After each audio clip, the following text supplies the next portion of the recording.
যারা আমাদের টেলিগ্রামে ফলো করেন তারা জানবেন যে আজকে সকাল থেকেই আমরা পুটের দিকেই দেখছিলাম। যদিও মার্কেট প্রায় 750-800 পয়েন্ট পজিটিভ খুলেছে এবং সেখানে বেশ কিছুক্ষণ ধরে সাস্টেন করেছে, তবুও আমরা পুটের দিকেই নজর রেখেছিলাম, বারবার পুটের দিকেই পজিশন তৈরি হওয়ার জন্য ওয়েট করছিলাম। তা যারা নতুন দেখছেন ভিডিওটা, টেলিগ্রাম চ্যানেলের লিঙ্কটা আমি উপর ডিসক্রিপশনে দিয়ে দিলাম বা কমেন্টেও পিন করে দেব, সেখান থেকে আপনারা চাইলে গিয়ে অবশ্যই দেখে আসতে পারেন বা যাচাই করে নিতে পারেন। তা বেশি কথা না, খুব সহজ ভাষায় বোঝাবো যে মার্কেট এরকম গ্যাপ আপ বা যখন এতটা পয়েন্ট ওপরে খোলে সেখানে আমরা কেন পুটের দিকেই বেশি দেখি। তো কনসেপ্টটার নাম হলো ফেয়ার ভ্যালু গ্যাপ। খুব অল্প সময়ে আপনাকে খুব তাড়াতাড়ির মধ্যে সিম্পলি আপনাকে বোঝাবো ফেয়ার ভ্যালু গ্যাপ কাকে বলে। চলুন তাড়াতাড়ি শুরু করা যাক। ধরুন প্রাইস এক জায়গাতে চলছে, ঠিক আছে, এখান দিয়ে এরকম প্রাইস চলছে, চলতে চলতে হঠাৎ একটা কোনো নিউজ বা কোনো ইভেন্টের জন্য একটা গ্যাপ আপ খুললো।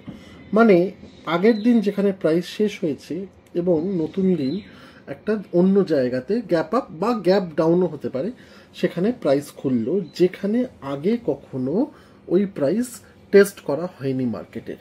তো এই যে গ্যাপটা হলো, এই গ্যাপটাকে বলা হয় ফেয়ার ভ্যালু গ্যাপ, যেখানে মার্কেট কখনো এসে বায়ার্স অ্যান্ড সেলার্সদের কত ডিমান্ড বা সাপ্লাই আছে সেই জায়গাটা দেখেনি। এবার দেখুন ফেয়ার ভ্যালু গ্যাপের মধ্যে একটা মিসকনসেপশন কি হয়, হতে পারে যে ধরুন মার্কেট আগে ওই জায়গাটাকে পড়ার সময় দেখে নিয়েছে, এবার যখন মার্কেট উঠছে সেখানে একটা গ্যাপ আপ হলো, তাহলে কিন্তু ফেয়ার ভ্যালু গ্যাপ তৈরি হয়নি। যখন পড়ছে তখন কিন্তু জায়গাটাকে টেস্ট হয়ে গেছে। ফেয়ার ভ্যালু গ্যাপ কখন তৈরি হতে পারে, যে আগেও কখনো ওই জায়গাটা টেস্ট হয়নি, তাহলেই ফেয়ার ভ্যালু গ্যাপ হয়। এবং যখনই এই ফেয়ার ভ্যালু গ্যাপ হয় 9 আউট অফ 10 টাইমস আপনি জানবেন যে মার্কেট একবার নিচে এসে এই জায়গাটাকে টেস্ট করবে যে এখানে কতটা ডিমান্ড আর সাপ্লাই আছে, তারপরেই নিজের ডাইরেকশন ফিক্স করবে। এবার আপনি আজকের চার্টটা দেখুন একবার। আগেই দেখিয়ে রাখি যে আজকে আমরা টেলিগ্রামে যে কলটা দিয়েছিলাম যে 85-300 এর পুট 355-এর উপরে, সেটাকে পরে মডিফাই করেছিলাম 335। সারা দিন ধরে ওয়েট করে করে প্রায় 2টো নাগাদ গিয়ে কল অ্যাক্টিভেট হয়েছে এবং সেখান থেকে জ্যাকপট মুভ। এবার আপনি রিজনটাকে দেখুন। দেখুন সকালে যখন মার্কেট খুলেছে, এই যে এই গ্যাপ আপটা যখন হয়েছে, আগে কোনো প্রেসিডেন্স ছিল না যেখানে এই জায়গাগুলো টেস্ট করা হয়েছিল, তাহলে ডেফিনেটলি এখানে একটা ফেয়ার ভ্যালু গ্যাপ তৈরি হয়েছে, ঠিক আছে। এবার এই ক্যান্ডেলটাকে দেখুন, দেখুন একটা প্রথম 30 মিনিটে একটা এরকম ডোজির মতন, তারপরে জাস্ট এই মুখটাকে পিয়ার্স করেছে।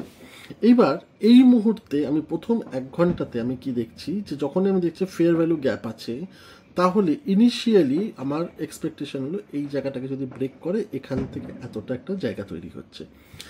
পরের ক্যান্ডেলটা এইটাকে ব্রেক না করে ওপরের দিকে গেল, পিয়ার্স করলো, খুব ভালো কথা। আমি তখনও কিন্তু কলের দিকে দেখব না, কারণ যতক্ষণ না এ গিয়ে ভালো করে মুভ করে ক্লোজ হচ্ছে এবং পরের ক্যান্ডেল এর হাইতে গিয়ে ক্লোজ হচ্ছে, কনফার্মেশন আসছে, আমি কিন্তু কলের দিকে দেখব না, ঠিক আছে। খুব ভালো কথা। পরের ক্যান্ডেল দেখুন, এই ক্যান্ডেলটা একটা এরকম একটা হ্যাঙ্গিং ম্যান হয়ে শেষ হলো। পরের ক্যান্ডেল নিচের এর লোটাকে টেস্ট না করে ঠিক তার একটু আগে এই জায়গাটাকে টেস্ট করলো, তারপরের ক্যান্ডেল টেস্ট করলো লোটাকে। তাহলে এই 3টে ক্যান্ডেল দিয়ে একটা ইভিনিং স্টার মতন একটা প্যাটার্ন তৈরি হলো, ঠিক আছে। এইবার এই প্যাটার্নটা যে তৈরি হলো নিচে ব্রেক হওয়ার আগে এবার উপরের দিকে গেছে। যখন এই ডোজিটা তৈরি হয়েছে, আমার ইনিশিয়াল, আপনারা যারা টেলিগ্রামে দেখে নেবেন যে ইনিশিয়াল আমার এন্ট্রি ছিল এখানে, সেটাকে আমি ক্যান্সেল করে আমি দিয়েছি যে যদি এর নিচে যদি ব্রেক করে তাহলেও আমার ওখান থেকে একটা এন্ট্রি হতে পারে। খুব ভালো কথা। এখান থেকে মুভ করলো ওপরের দিকে, যখনই এখান থেকে ওপরের দিকে মুভ করছে তাহলে আমি কল কোথায় নিতে পারি, এর ওপরে যদি ব্রেক করে যায় তাহলে কল, তার আগে কোনো কল নেই। আচ্ছা, এবার দেখুন ওপরে গিয়ে ঠিক এই জায়গাটাকে টেস্ট, তারপরে একটা ডোজি, তারপরে আর একটা ডোজি দিয়ে যেই এই জায়গা ব্রেক হয়েছে সেখান থেকে পুট। যারা টেলিগ্রামে ফলো করেন তারা দেখবেন যে ঠিক এই সময় হয়েছে পুট অ্যাক্টিভেট, এবং দেখুন এখান থেকে এই মুভমেন্ট। জাস্ট সিম্পলি একটা কনসেপ্ট ফেয়ার ভ্যালু গ্যাপ, এবং সেটাকে ধরে বসেছিলাম আজকে সারাদিন। অনেকক্ষণ লেগেছে আমাদের কলটা অ্যাক্টিভেট হতে, কিন্তু যেখান থেকে অ্যাক্টিভেট হয়েছে সেখান থেকে সুন্দর মুভ এসছে, মুভ ক্যাপচার হয়ে গেছে। তাহলে দেখুন, যদি আমি আগে থেকে জানি যে আমার প্রাইস অ্যাকশনে কি হতে পারে, ট্রেডিং তো অলমোস্ট একটা গেম অফ প্রবাবিলিটি, তা যদি আমার কাছে এইখানে প্রবাবিলিটি বেশি থাকে নিচে আসার, আমি কেন কলের দিকে দেখব? এইটাই হলো জায়গা যে রিসার্চ আর তুক্কা মারার মধ্যে ডিফারেন্স।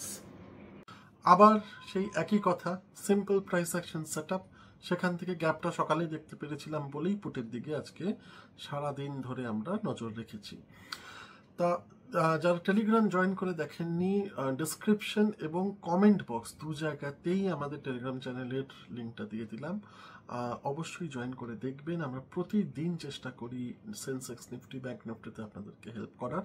এভাবেই করতে থাকবো। আপনাদের সহযোগিতার জন্য থ্যাংক ইউ সো মাচ। আমরা সত্যি ঋণী আপনাদের সহযোগিতার জন্য।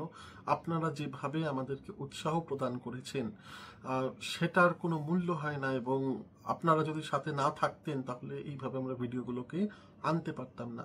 তা আমরা আপনাদের যেভাবে আপনারা শিখতে চান সেগুলো আপনারা কমেন্ট করে অবশ্যই জানাবেন। আমরা সেই হিসাবেই ভিডিওগুলো বানাবো। আমরা অবশ্যই চেষ্টা করবো আরেকটু লং ভিডিও আনার ইউটিউবে, যেখানে আপনাদেরকে আরেকটু ভালো করে জায়গাগুলো বোঝাতে পারবো। তা সেই দিয়েই আজকের জন্য আমাদেরকে অনুমতি দিন। আগামীকাল যেমনভাবে মার্কেট খুলবে বা মার্কেট মুভমেন্ট দেবে সেই হিসাবে টেলিগ্রাম চ্যানেলে আপনাদেরকে গাইড করে দেওয়া হবে। Thank you so much.